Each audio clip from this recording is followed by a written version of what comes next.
Hello viewers, welcome to Earthbondhon YouTube channel. I am Mohammad Sohag with you. Now I am showing you how to make three-phase motor reverse and forward power starter wiring diagram. If you are new to my channel, please be subscribed and stay with me. Press the bell icon for more my video. If you already subscribed, thank you so much. So viewers, let's start. Triple pole MCB circuit breaker, forward magnetic conductor, overload relay, reverse contactor, three-phase motor, R phase connection to MCB circuit breaker, Y phase connection to MCB circuit breaker, B phase connection to MCB circuit breaker. Three-phase connection outgoing from MCB to reverse contactor and forward contactor.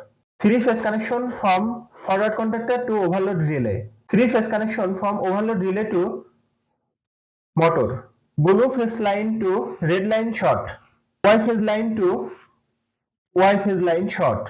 Red phase line to blue phase line short. Viewers, that's my video. If you like my video, please like and share my video to your friend. Share my video to your all social media. Thanks for watching my video.